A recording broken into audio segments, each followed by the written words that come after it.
I was not supposed to speak that night. That was clear before anyone said a word. Sometimes you can feel your role in a room before the room defines it for you.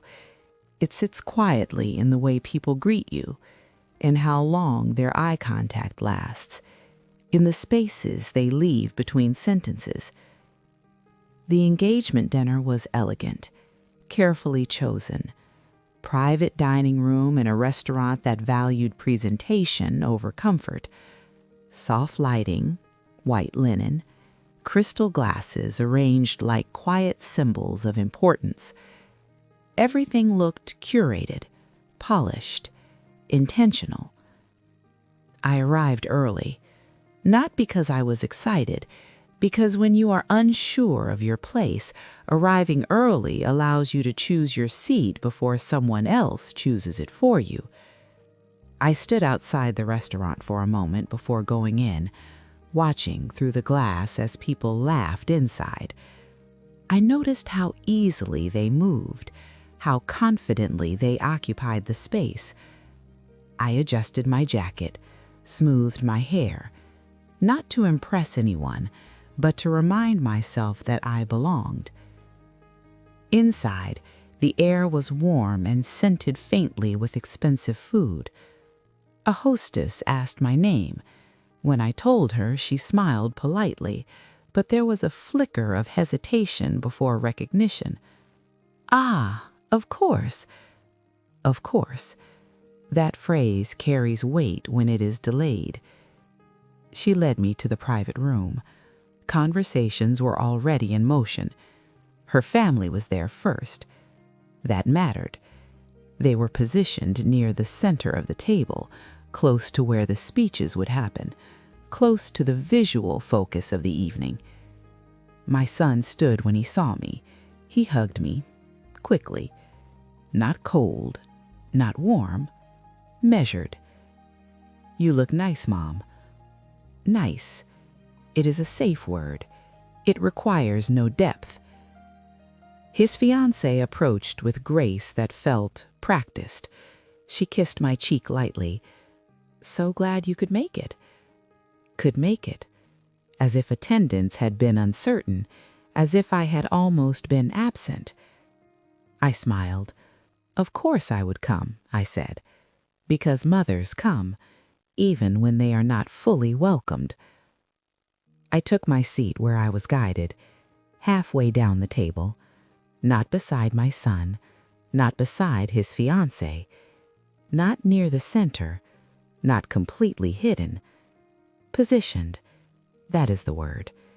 Positioned in a way that suggested inclusion without significance. Conversation flowed easily around me. Wedding themes, guest lists, venue upgrades, business partnerships, travel plans.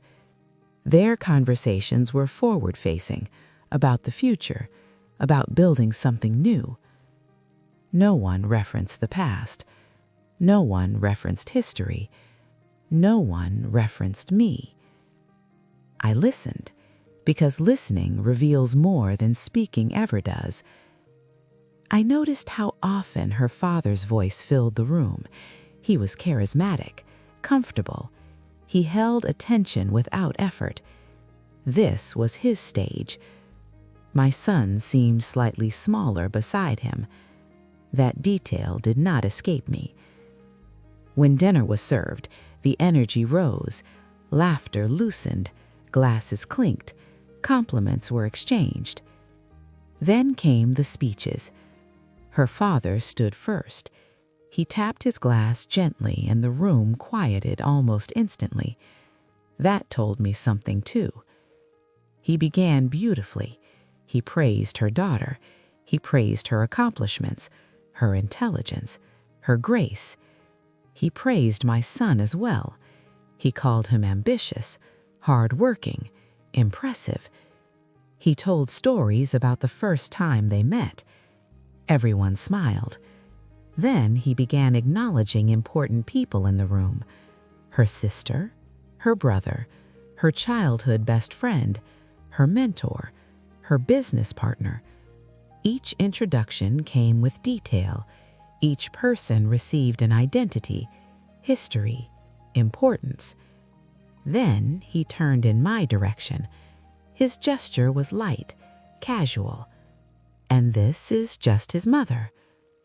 The room laughed, softly, politely, because people laugh when a reduction is presented as humor. Just. One word, but words shape hierarchy. Just. Not primary, not foundational, not influential, not significant. Just. It landed in the center of my chest like something heavy but invisible. I did not flinch. I did not frown. I smiled, because dignity has its own timing, because reacting immediately would have given the moment what it wanted. But something inside me sharpened. It was not anger. It was awareness. No one corrected him. Not my son, not his fiancée, not anyone seated at that table. My son shifted slightly, adjusted his napkin, took a sip of water. He heard it. He allowed it. And that told me more than the word itself. The speech continued. Applause followed. Conversation resumed. But I felt it. The subtle shift in how people looked at me. Curiosity. Measurement. Assessment. Was I offended? Would I react? Did I even understand what just happened? I understood, very clearly, because I have lived long enough to recognize when language is used to assign position without appearing cruel. Just his mother. It was not about humor. It was about placement, and placement, once accepted, becomes permanent. I folded my hands gently in my lap, calm, steady, composed, because if I had learned anything in my life, it was this. Reduction only works when the person accepts the smaller space, and I was no longer willing to sit quietly inside a word that did not fit me. I was not supposed to speak that night. That had been the design. But something had already changed, and the evening had only just begun. I did not speak immediately after the toast. That would have been expected. Emotion, reaction, correction. Those are easy to dismiss. Instead, I listened. Because when someone reduces you publicly, the most powerful thing you can do is observe who agrees silently. The dinner resumed with more energy than before. Her family leaned into each other, replaying parts of the speech, laughing again at certain lines. Just his mother. The phrase had already been absorbed into the room as something harmless. My son stood to refill his glass. He avoided my eyes. That was not accidental. When someone avoids your gaze after you've been minimized, it is rarely because they did not notice. It is because they did, and they chose not to interfere. I sipped my water slowly. Across the table, her aunt leaned forward and asked me something. "How long have you lived in the city?" The question sounded polite, but it was detached. No curiosity about my role, no acknowledgement of my history with the man she was celebrating, just background data. I answered calmly. All his life. She blinked. "Oh." A pause followed, as if that fact complicated the image she had been building. My son did not speak. His fiancée smiled politely, then turned to discuss floral arrangements with her sister. I watched the pattern unfold. Her family spoke about his future, his plans, his ambitions. No one spoke about his foundation. No one mentioned who stayed up with him when he could not sleep before exams, who helped him move into his first apartment, who loaned him money quietly when he was too proud to ask, who stood beside him during the years he felt uncertain. Just. That word lingered. Language is rarely random. It signals who gets narrative space and who does not. When the main course arrived, the seating arrangement became more obvious to me. Her parents are in the center. His son is beside them. Her sister was near his shoulder.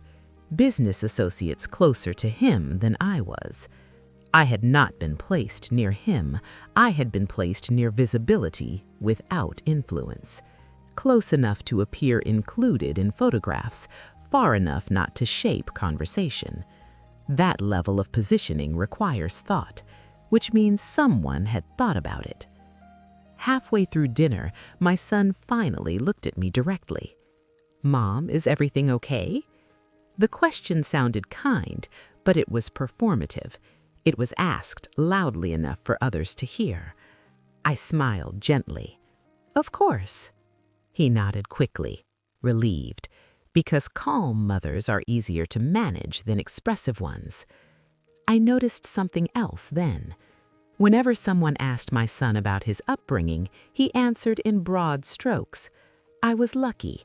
I had support. We worked hard. We. That word held no detail. We can be inclusive. We can be vague. He chose vaguely. Her father leaned in again at one point. "You must be proud." He did not specify what, just proud, as if pride were my only acceptable contribution. I met his eyes. I am, but pride is not the only thing a mother carries. The table went slightly quieter, not dramatically, but enough, because I had introduced complexity. Her father smiled thinly. "Of course." He shifted the conversation back to safer territory, travel, venue upgrades, investment opportunities. He was good at redirection. That told me something too. As dessert arrived, I felt the room recalibrating around me. They were testing something. Would I stay small? Would I remain in the background? Would I absorb the earlier reduction and continue playing along? I did not need to confront anyone. I only needed to refuse shrinking. There is a difference. My son's fiancée stood to make a short speech of her own. She spoke beautifully, graciously, elegantly. She thanked her parents first, then friends, then mentors, then my son. When she reached the topic of family, she said, "We are building something new together." New. That word is powerful. New implies separation from what came before. New implies independence from history. New implies that foundations are less important than construction. She did not mention me, not directly. I waited. Sometimes silence extends just long enough to correct itself. It did not. Applause filled the room. My son kissed her cheek. Everyone smiled. And I understood something very clearly at that moment. This dinner was not just about celebration. It was about repositioning, rewriting, establishing a new hierarchy. Her family is at the center. He integrated into it. I acknowledged just enough to avoid scandal, but not enough to retain authority. And here is the truth most people do not say aloud. The most dangerous reduction is not insult. It is irrelevance. When someone moves you from influence to ornament, they do it quietly, with smiles, with politeness, with seating charts. I placed my napkin carefully on the table. I was not angry. I was precise, because reduction only works if it goes unchallenged, and I had not yet spoken. But the evening was still long, and I had already decided something internally. If they expected me to remain just his mother, they were about to learn that I had never been just anything in my life. "Your mother was the one who pushed you through that 3rd year," he said to my son. I remember our conversations clearly. My son stiffened. I felt it from across the table. He smiled quickly. She helped, he said. Helped? The professor frowned slightly. Helped? He shook his head. She practically carried you. The word landed harder than any confrontation could have. Carried. It introduced weight, effort, history. It contradicted the earlier narrative of vague support. Her father's smile thinned again. The professor continued, unaware of the tension he was creating. You're lucky, he said. Not everyone has someone that committed behind them. Behind, not beside, not just there. Behind. Power does not always sit in front. Sometimes it stabilizes from the back. My son cleared his throat. Yes, I was fortunate. Fortunate. Still distant, still avoiding ownership of detail. The professor turned back to me. You must be proud tonight. There it was again, pride as containment. I answered differently this time. I feel reflective. The word caught a few ears. Reflective about what? Someone asked lightly. I let the silence stretch just a fraction longer than comfortable. About what it takes to raise a man who can stand in rooms like this, I said calmly. The tone remained soft, but the meaning sharpened. A few guests exchanged glances, because now we were no longer speaking in decoration. We were speaking in contribution. My son shifted in his chair. His fiancée watched me carefully now, not dismissively, evaluating. The professor nodded approvingly. Well said. Then he moved on, but the damage had already been done. The narrative had cracked. Small, but visible. Moments like that change energy in a room. Before, I was peripheral. Now, I was contextual. People began asking me questions directly. How long had I worked? What field? What experience? The answers were simple. Executive administration, 30 years, contract negotiation, event planning, financial oversight. Her father's eyebrows lifted slightly. You were in negotiations? Yes, I said, many of them. I watched him recalibrate, because earlier I had been just his mother. Now I am a professional, experienced, strategic. The shift does not require confrontation. It requires revelation. Across the room, I saw my son watching the dynamic unfold. He understood what was happening. Authority was redistributing, not loudly, organically. One of her cousins asked how I felt about the wedding plans. I smiled gently. I have not been included in them yet. That sentence was delivered calmly, but it hung heavy. Her mother turned quickly. Oh, we assumed you preferred to let them handle it. Assumed. Assumption is a powerful eraser. I tilted my head slightly. Assumptions are useful when you want to avoid asking. Silence. Not hostile. Unavoidable. My son stepped in quickly. Mom just likes to keep things simple, he said. No, I corrected it softly. I like clarity. There is a difference. That was the moment I saw it. The room was divided internally. Some people leaned toward curiosity, others leaned toward discomfort, because once clarity enters, convenience becomes visible. Her fiancé finally spoke directly to me. Would you like to be more involved? The question was polite, but it carried tension. I met her eyes. I would like to be respected in proportion to my role, I said. No accusation, no raised voice, just proportion. Her father leaned back slowly in his chair, measuring. My son's jaw tightened. He realized something then. The seating arrangement had not contained me, it had positioned me, and positioning only works when the person accepts it. I had not.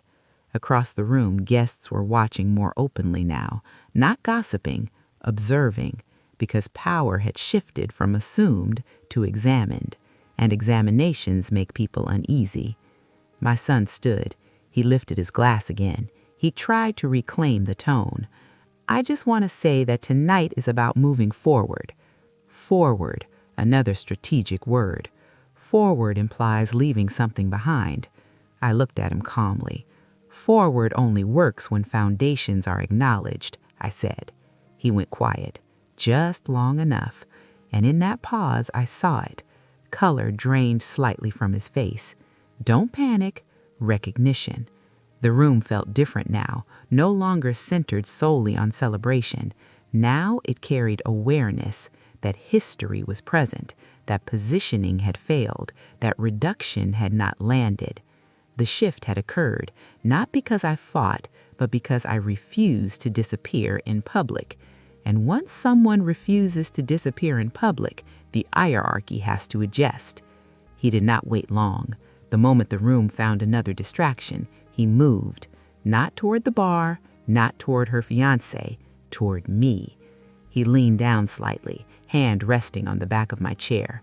"Mom, can we talk for a second?" His voice was controlled, too controlled. I stood slowly, not hurried, not resistant, just steady. He guided me a few steps away from the main tables, toward a hallway lined with framed photographs of the restaurant's past events, weddings, anniversaries, celebrations frozen in smiles. He stopped where the music softened. "What was that back there?" he asked quietly. His tone was not angry, it was irritating, measured frustration. "What was what?" I replied calmly. "You know exactly what," he said. "The comments, the tone. You didn't have to make it uncomfortable." Uncomfortable. There it was again. I looked at him carefully. "I did not make anything uncomfortable," I said. "I answered questions." He exhaled through his nose. "Mom, this night isn't about you." The sentence was predictable, but it still landed. I did not react immediately. I let him sit inside his own words. Then I answered. "You're right," I said. "It isn't about me, but I am part of it." He ran a hand over his face. "Why does everything have to become a statement with you?" That question told me everything, because to him, clarity felt like confrontation. "I have not made a single statement," I said. "I have simply refused to be minimized." "Minimized?" he repeated. "Yes." He shook his head. "No one is minimizing you."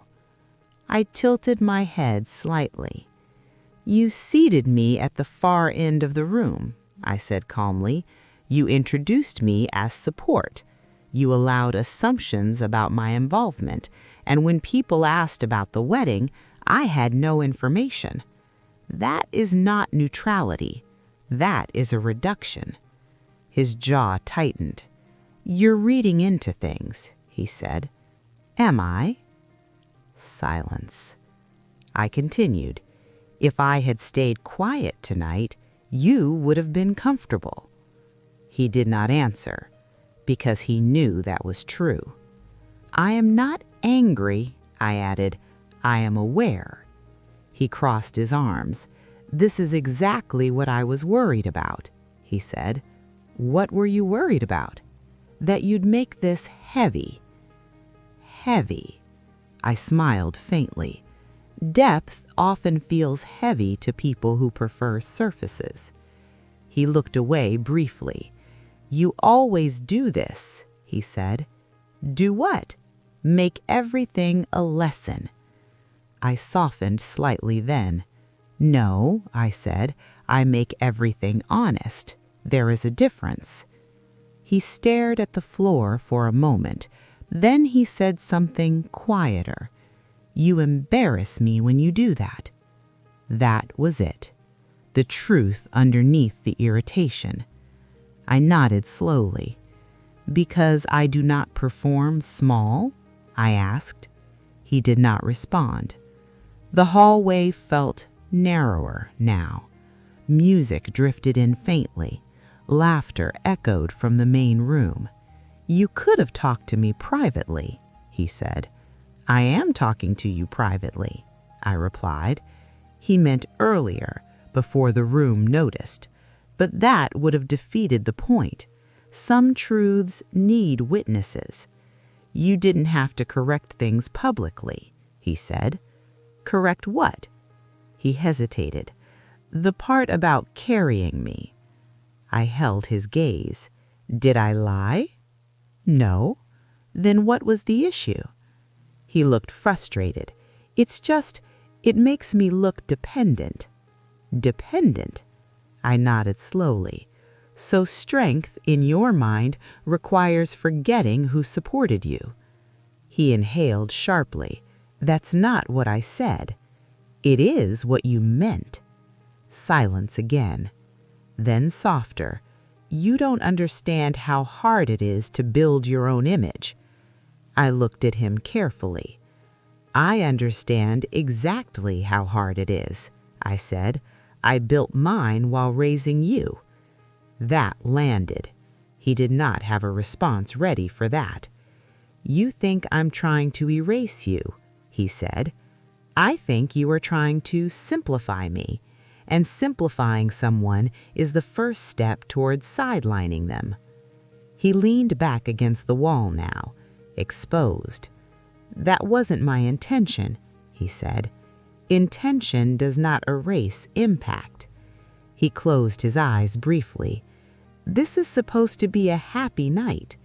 It is, I said. For you? That sentence was not bitter, just factual. He looked at me then, really looked at me, for the first time that evening. What do you want? He asked. The question was not defensive now, it was uncertain. Respect, I said. Not the spotlight, not control. Proportion. I want to be acknowledged accurately. He swallowed. And if I don't do it perfectly? He asked. I smiled gently. Then we correct it privately before it becomes visible. That was the line. That was the rule. His shoulders lowered slightly. The tension shifted. You always make things harder than they need to be, he muttered. No, I said quietly, I make them clearer than you'd prefer. The difference matters. A server passed by the hallway and gave us a polite nod. Reality intruded. The dinner continued. He straightened his jacket. They're watching, he said. Yes, they are. He hesitated. Then he said something unexpected. I didn't seat you there to hide you. Why not? He paused. Because I didn't know where you'd fit. That answer was honest, painfully so. I held his gaze. I do not need to fit into your life, I said. I need to be placed in it. There is a difference. He stood there processing. For the first time, he was not irritated. He was unsettled. Because he realized something. The discomfort tonight was not caused by me speaking. It was caused by him underestimating. You could have told me you felt sidelined, he said. I did, I replied, just not in a way you wanted to hear. He exhaled slowly. I didn't think it would matter this much. That was the core of it. He didn't think it would matter. I stepped slightly closer. It matters because this is not just an engagement dinner. It is a preview of how you plan to position me going forward, and I will not attend my own gradual erasure. His face changed. Color drained slightly. There it was again, the pale recognition. Not fear of me, fear of being seen clearly. You make it sound dramatic, he said softly. It is only dramatic if ignored. The music swelled again from the main room. A cheer went up. The evening was continuing. He looked toward the sound, then back at me. We'll talk later, he said. Yes, we will. But this time, it was not avoidable. It was inevitable. He walked back into the room differently, not dominant, measured, because now he understood something. The shift had not been accidental. It had been structural, And once a structure cracks in public, you cannot rebuild it the same way. I remained in the hallway for a few seconds longer, breathing, not shaking, not angry, grounded. The explanation had not repaired anything, but it had exposed the truth, and truth, once exposed, does not retreat quietly. When I walked back into the room, the energy had shifted, not dramatically, not obviously, but perceptibly. Rooms always know when something important has happened, even if no one hears the words. Conversations resumed, glasses clinked, music continued, but eyes lingered half a second longer. My son was already at the center again, speaking to a small cluster of guests. His smile was intact, but tighter now, controlled. He looked up when I re-entered, just briefly, long enough to register that I was not flustered. That mattered, because if I had returned shaken, he would have regained the upper ground, but I did not. I walked to my seat calmly, not the far corner this time. Someone had shifted the chairs, subtly. The long table had been reconfigured slightly to accommodate additional place settings, and somehow, without announcement, my seat was no longer at the extreme end. It was closer to the center, not prominently, but proportionally. No one commented, no one needed to. A cousin leaned toward me quietly. "I'm glad you're here tonight," she said. The tone was different, not polite, sincerely. "Thank you," I replied. Across the table, my future daughter-in-law's mother met my eyes. She held the look for a moment longer than before. Curiosity had replaced assumption. That was the rebalance. Not applause, no apology, adjustment. My son approached the microphone shortly after. He tapped it lightly. "Thank you all for coming," he began. His voice was steady, confidence, but there was a new awareness in it, a slight pause between sentences. He thanked friends, he thanked colleagues, he thanked his fiancée's family.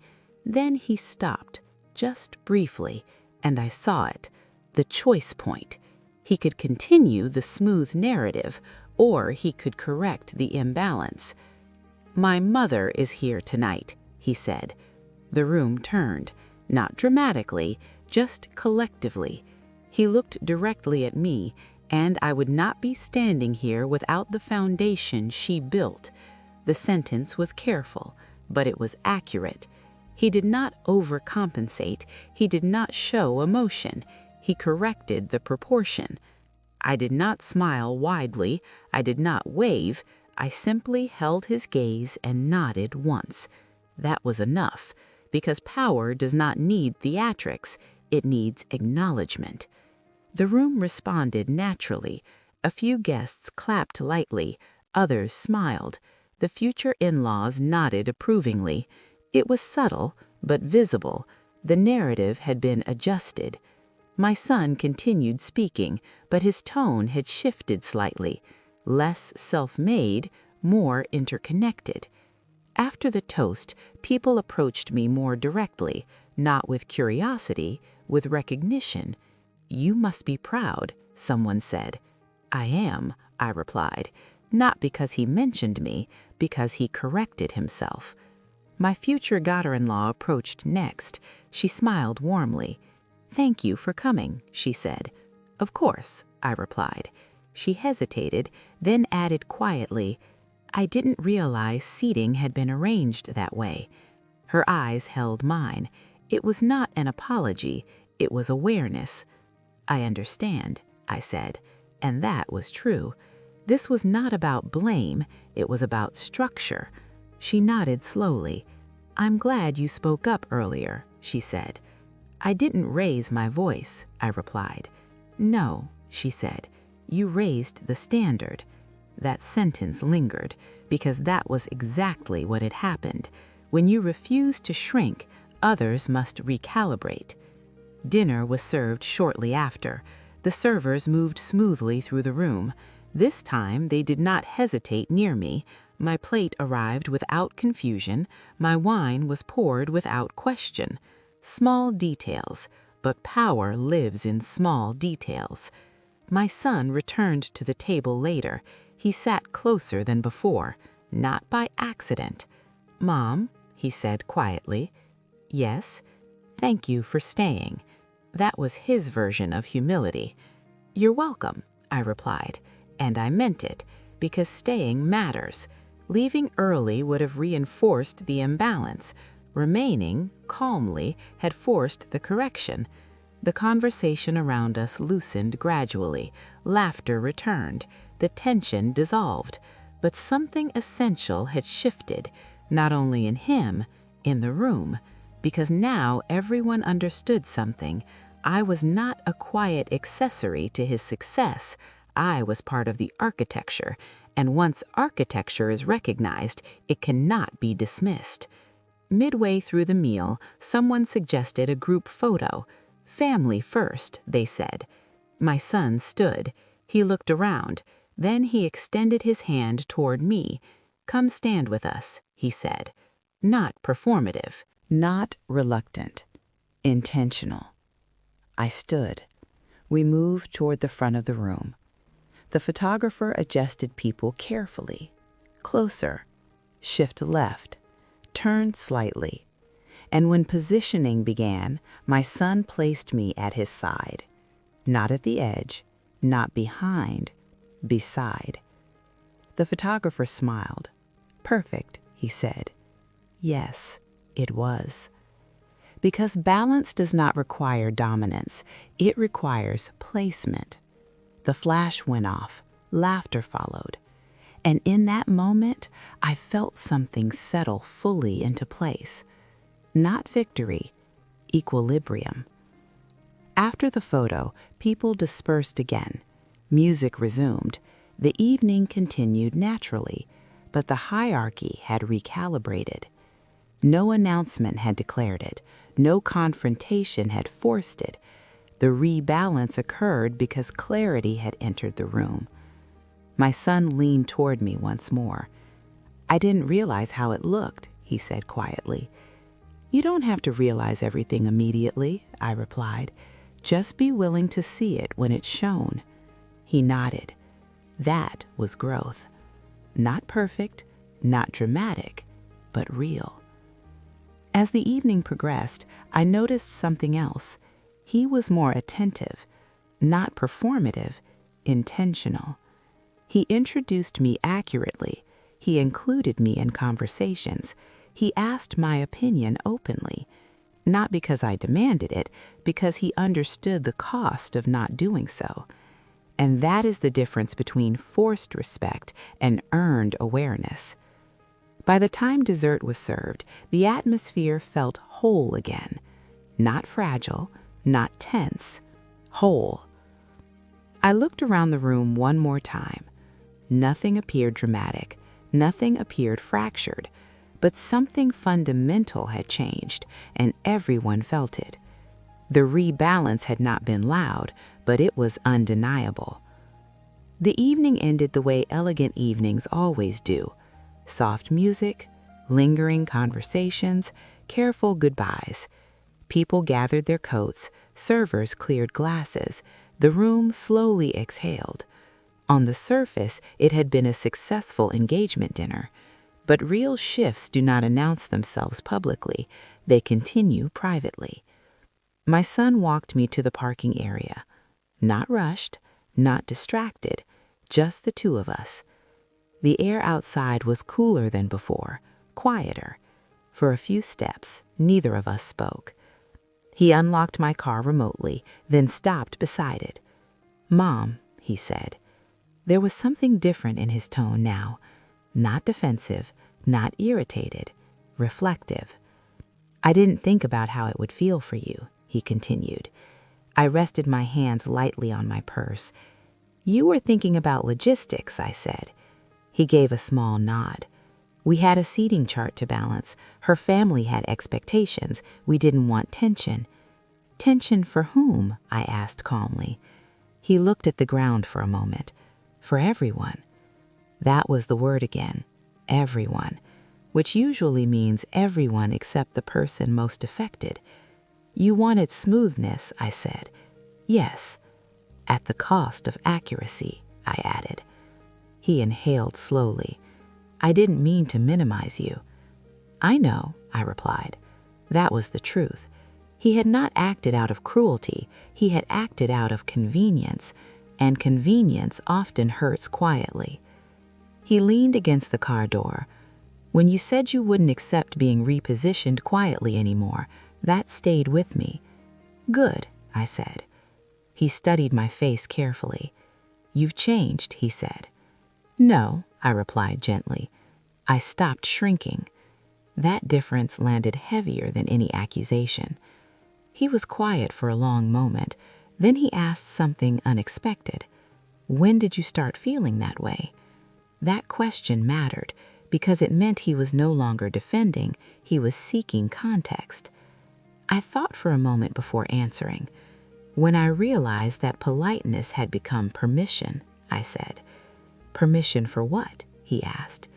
For you to decide my importance without consulting me. He absorbed that. I never thought of it that way. I know, I replied. Silence again. But this silence was not tense. It was processing. I placed my hand lightly on his arm. I am proud of you, I said. Not because you corrected the speech, because you adjusted when you saw it. He was surprised. You noticed that? Of course. Mothers notice everything. He gave a small, almost embarrassed smile. I didn't want you to feel small, he said. Then don't make me optional, I replied. He nodded slowly. You won't be, he said. That promise was not loud. It was deliberate, and I could tell he meant it. The drive home felt different than the drive there, lighter, not because the evening had been perfect, but because something had been clarified. When I arrived home, I did not replay the event anxiously. I removed my shoes, set my purse down, made tea. The house felt steady. My phone buzzed shortly after. A message from my future daughter-in-law. Thank you for being gracious tonight. I'm glad we're starting this chapter honestly. I read it twice. Honestly. That word mattered. I responded simply. Clarity builds stronger foundations than comfort. She replied with a small heart. Not dramatic, not sentimental, but sincere. The following morning, my son called again, not about the dinner, about something practical. He asked my opinion on a venue detail for the wedding. What do you think about the seating layout? He asked. I smiled quietly to myself. What options are you considering? I asked. He explained them fully, not summarizing, not deciding in advance. He waited for my response. That was the change. Not grand gestures. Inclusion. I offered my thoughts. He listened, not defensively, not impatiently, thoughtfully. We ended the call naturally. No tension, no unresolved undercurrent, just conversation. Over the next few days, subtle adjustments continued. I received direct messages about planning details. I was added to group threads. When family discussions occurred, I was addressed directly. No longer adjacent, integrated. I realized something important then. The private aftermath is where power truly resets. Public corrections matter, but private consistency determines permanence. If my son had reverted the next day, the dinner would have been meaningless.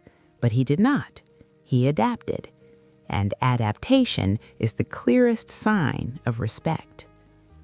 A week later, we met for lunch, just the two of us. No event, no audience. We spoke easily. Halfway through the meal, he said something quietly. I didn't realize how often I assume you'll just be fine with whatever I decide.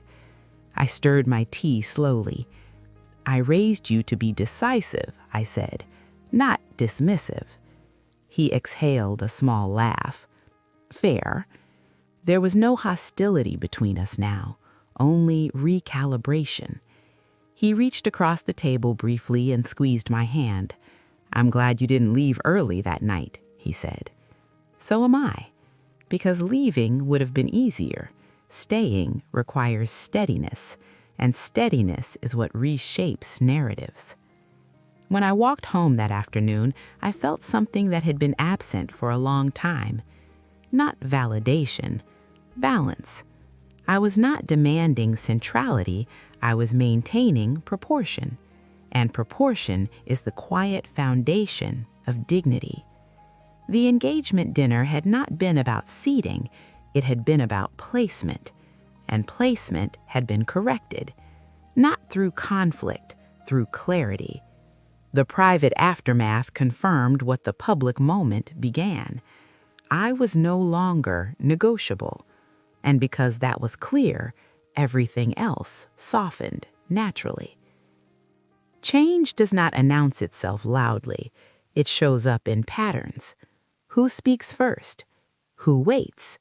In who assumes? The weeks after the engagement dinner were quiet, but they were not neutral. Something had shifted, and everyone could feel it. At first, the adjustments were subtle. My son began calling before decisions were finalized, not after. Small things, menu tastings, guest list updates, venue timing. "Mom, what do you think?" he would ask.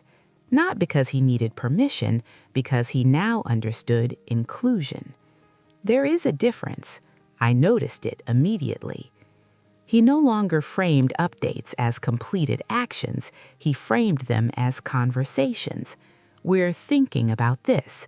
We're considering that. Does this feel right to you?" That language matters because language reveals structure. My future daughter-in-law also adjusted. When we met for coffee one afternoon, she spoke carefully, not guarded, not defensive, thoughtful. "I want you to feel included," she said. That was honest. I studied her for a moment. "Inclusion is not about proximity," I said. "It's about recognition." She nodded slowly. "I think we were trying so hard to avoid conflict, we created distance instead." That admission surprised me, not because it was dramatic, because it was accurate. Avoidance often creates the very tension it tries to prevent. Over the next few gatherings, I observed something important. I was no longer placed. I was consulted. At a small family brunch, seating was informal. No assigned tables. People moved naturally. But I noticed my son did something deliberate. He sat beside me first. Not in performance, in ease. Others followed the flow of that decision. Positioning shifts when the leader adjusts, and whether he realized it or not, that is what he had done. The power dynamic had recalibrated, not because I demanded authority, but because I clarified boundaries. One evening, we reviewed wedding invitations together. We sat at his dining table, envelopes stacked neatly. He paused halfway through writing and looked at me. "Can I ask you something?" "Of course." "Were you angry that night?" The question was quiet, not defensive, curious. I considered it carefully. "No," I said. "I was aware." He leaned back slightly. "What's the difference?" "Anger wants a reaction," I replied. "Awareness wants correction." He absorbed that. I realized then that this was no longer about one dinner. It was about legacy. How children learn to treat parents once they believed a hierarchy has settled. And I had interrupted a hierarchy that quietly minimized me, not by attacking it, by standing within it. The new dynamic was not dramatic. There were no apologies repeated endlessly, no emotional scenes, just a steady rebalancing. I noticed it in how he introduced me to others. "This is my mom," he would say. "She has great insight on these things." Not exaggerated, not compensatory, accurate. and accuracy restores dignity faster than flattery ever could. At a dress fitting, when relatives gathered, someone casually referenced seating again. "We'll make sure everyone is placed comfortably this time," they joked lightly. My son responded before I could. "Everyone will be placed appropriately." That word, appropriately. Not conveniently, not strategically, appropriately. It was subtle, but I saw it, and so did others. The woman who had sat beside me at the engagement dinner reached out once, just a short message. "You handled that with strength." I responded simply, "Strength is staying calm when you could cause damage." She replied with one sentence, "That's why it worked." And she was right. The new dynamic did not revolve around tension, it revolved around clarity. Clarity changes posture. It changes tone. It changes the way rooms respond to you. At a later planning meeting, someone began summarizing a decision for me before I could speak. My son interrupted gently. "Let her finish," he said. It was not confrontational. It was protective. That was new. And that is when I knew the shift was permanent. Because when someone begins protecting your voice without you asking, the recalibration is complete. I did not need to assert myself repeatedly. The initial moment had set the standard. The system adjusted. What surprised me most was this. I felt lighter. Not triumphant, not vindicated, simply lighter. Because reclaiming space removes the constant effort of defending it internally. The engagement dinner had been the catalyst. The private aftermath had stabilized it. Now the new dynamic was forming. Natural, balanced, respectful. And I realized something quietly powerful. When you stop accepting quiet demotion, others stop attempting it. The new dynamic did not make me louder, it made me settled. And settled presence commands more respect than raised voices ever could. It is strange how a single evening can redraw the shape of a lifetime, not because something exploded, but because something was clarified. In the weeks after the engagement dinner, I found myself thinking less about what happened and more about why it mattered. It was never about the table, not really. It was about placement. And placement in families is rarely accidental. There is a quiet moment in every parent's life when they realize something has shifted. You are no longer the center of decisions, no longer the first call, no longer the assumed authority. That shift is natural. It is part of growth. But what is not natural is erasure. And sometimes the line between transition and erasure is so thin that it goes unnoticed until you are seated at the edge of your own story. I thought about all the years I had spent stepping back, letting them make choices, letting them define their rhythm, letting them build their world. That is what good parents do. We loosen our grip, we lower our voice, we make room.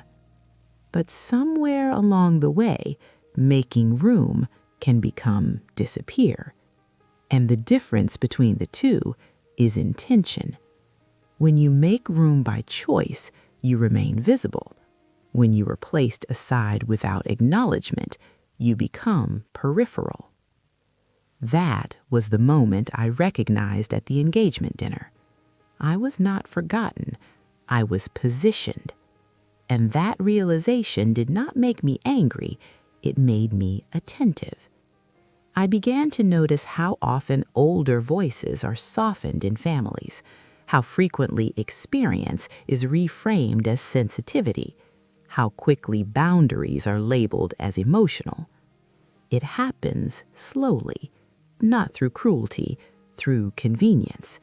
It is easier to move the person who will not protest, easier to seat the one who will endure quietly, easier to assume she will understand. And for many years I did understand. I understood the schedule, stress, new beginnings. But understanding does not require invisibility. That night, when I chose to remain calm, I was not preserving dignity only for myself. I was preserving the structure of respect. Because once you allow quiet demotion to go unquestioned, it becomes the template, and templates repeat. I thought about my son, not as a groom, not as a host, as a child.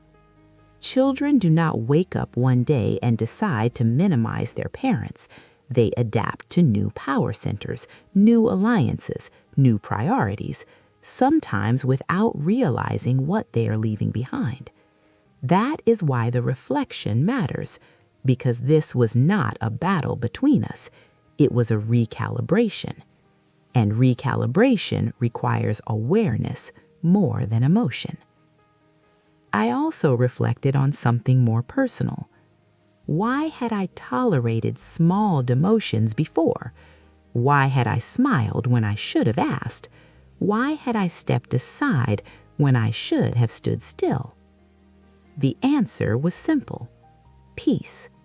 For years, I believed peace was maintained through accommodation, but true peace is maintained through clarity. Accommodation without clarity breeds quiet resentment. Clarity without aggression builds respect. That was the lesson. I did not need to fight. I did not need to accuse. I did not need to be embarrassed. I needed to remain. Remain seated. Remain composed. Remain undeniable. And that stillness did more than confrontation ever could. As the wedding planning continued, I noticed something else.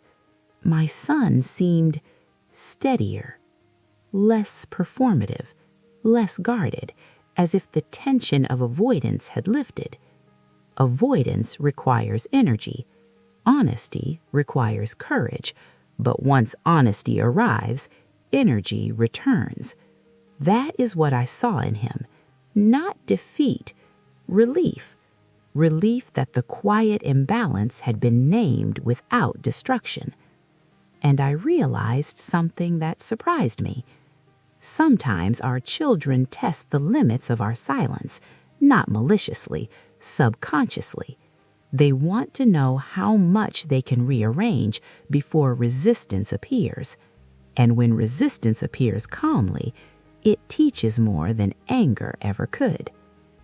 I began to feel something else, not pride, not superiority, confidence. The kind that comes when you understand your worth is not dependent on placement. Whether seated in the center or at the edge, my presence carries the same weight. That realization was transformative, because once you believe that internally, no seating chart can diminish you externally. I thought about other women, other mothers, other fathers seated quietly at the edge of family events, smiling through subtle exclusions, convincing themselves it's not worth mentioning. And I wished someone had told them this. Visibility is not vanity. It is validation. You do not demand it loudly. You embody it steadily. The engagement dinner was never about humiliation. It was about hierarchy. And hierarchy can be adjusted without violence when dignity remains intact. By the time the wedding approached, I no longer feared placement because I understood something essential. Where I sit does not define my value, but how I respond to where I sit defines the future dynamic. That was the reflection.